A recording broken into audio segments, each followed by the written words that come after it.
भगवान की बातें इस YouTube चैनल पर आपका स्वागत है। चल रही श्रृंखला भगवान दत्तात्रेय और उनके 24 गुरु। जी हाँ, पहले कैप्सूल में आपने सुना कि भगवान दत्तात्रेय कौन थे, हमने उनकी स्तुति भी करी और ये भी बताया कि जब भगवान का अवतार धरती पर होता है तो उसके लिए योग्य माता पिता अति आवश्यक है। ऐसे ही किसी भी माता पिता के घर भगवान का, आखिर भगवान ने आना होता है, तो कोई साधारण माता पिता के घर में अवतार नहीं हो सकता। उसके लिए कोई विशेष योग्यताएं, स्पेशल मेरिट्स जिसको कहते हैं, उन माता पिता में होनी चाहिए, जहां पर भगवान प्रकट होते हैं, जहां पर भगवान अपना अवतार लेते हैं।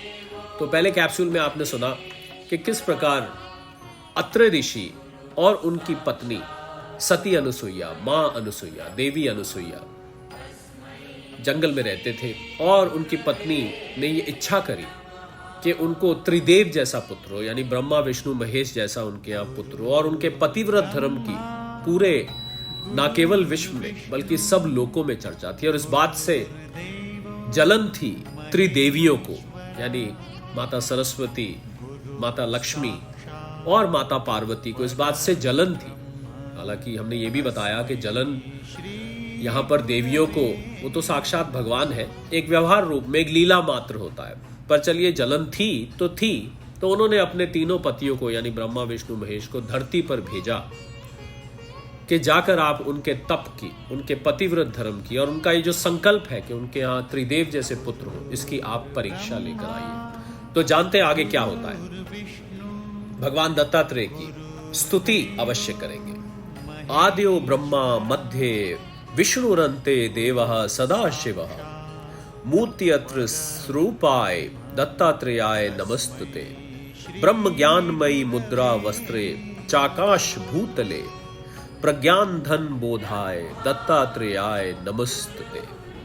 इस स्तुति का अर्थ है कि जो आदि में है ब्रह्मा, मध्य में विष्णु तथा अंत में सदाशिव, उन भगवान दत्तात्रेय को बारंबार नमस्कार है। ब्रह्म ज्ञान जिनकी मुद्रा है, आकाश और भूतल जिनके वस्त्र हैं तथा जो साकार प्रज्ञान धन स्वरूप है, उन भगवान दत्तात्रेय को बारंबार प्रणाम है, बारंबार नमस्कार है। जब त्रिदेव यानी ब्रह्मा विष्णु महेश अपनी अर्धांगिनियों के कहने पर माता अनुसुईया, सती अनुसुईया, देवी अनुसुईया के आश्रम में पहुंच गए और जब वो वहां पहुंचे तो सन्यासी वेश में थे, तो उन्होंने माता अनुसुईया को भिक्षा देने को कहा, लेकिन उनकी एक शर्त उन्होंने रख दी कि भिक्षा तो अवश्य लेंगे।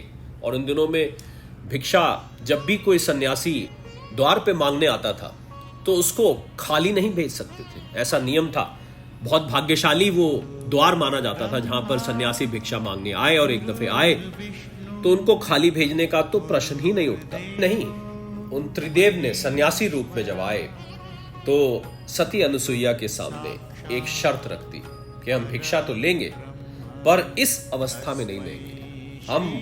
हम ये भिक्षा आपके हाथ से नग्न अवस्था में लेंगे। ऐसा वो उनका पतिव्रत धर्म को की परीक्षा लेना चाहते थे, टेस्ट लेना चाहते थे अपनी अर्धांगिनियों के कहने पर।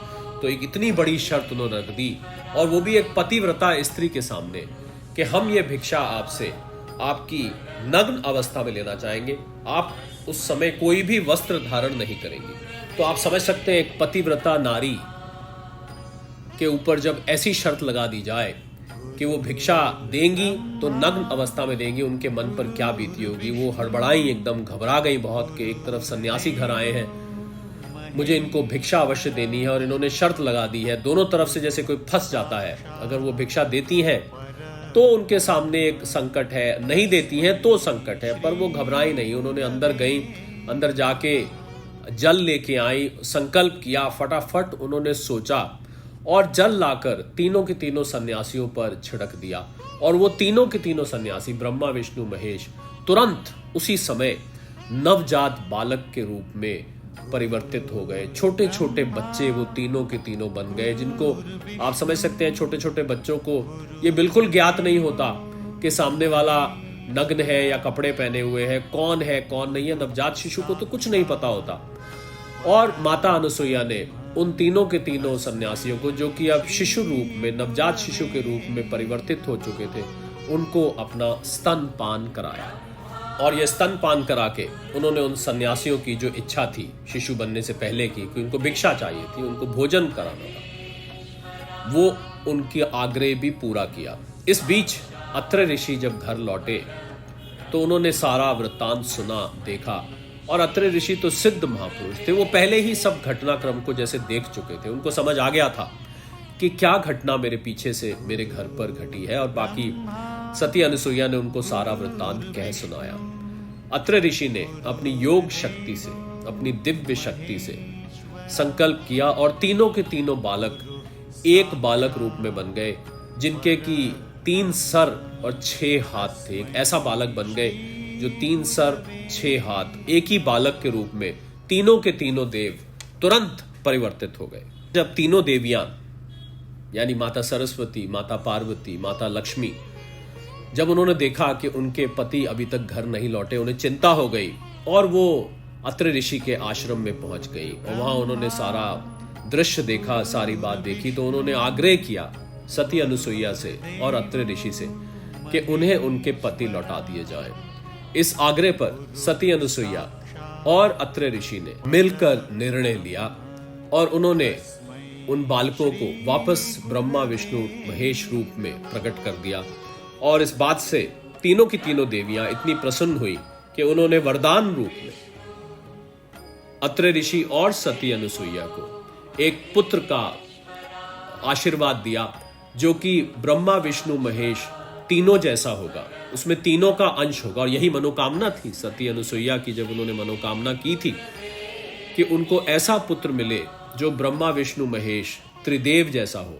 और ऐसा ही उनको आशीर्वाद रूप में वरदान मिल गया तीनों देवियों से कि उनका ऐसा पुत्र हो जो कि ब्रह्मा विष्णु महेश तीनों का अवतार हो। तो वैसे तो भगवान दत्तात्रेय को अवतार माना जाता है विष्णु का, भगवान के 24 अवतारों में से एक है, छठे अवतार है वो। परंतु ऐसा माना जाता है कि उनमें तीनों देवों के अंश हैं। और बड़ा विचित्र बालक था, उसमें वाकई में 3 सर 6 हाथ थे और देखने में वो तीनों के तीनों ब्रह्मा विष्णु महेश जैसा था। तीनों के तीनों रूप उस एक बालक में प्रकट थे। जी हाँ, उन्हीं का नाम भगवान दत्तात्रेय पड़ा। वही भगवान दत्तात्रेय थे जो कि अत्रि ऋषि और सती अनुसुईया के पुत्र रूप में प्रकट हुए।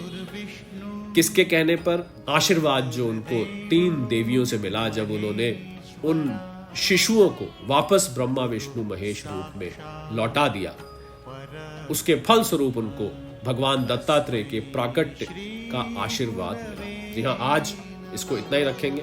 अगले कैप्सूल में आपके लिए आगे की कथा को लेकर फिर उपस्थित होंगे। गुरुर् ब्रह्मा गुरुर् विष्णु गुरुर्देव महेश्वरा, गुरुर् साक्षात परब्रह्म, तस्मै श्री गुरुवे नमः, तस्मै श्री गुरुवे नमः। सादर प्रणाम।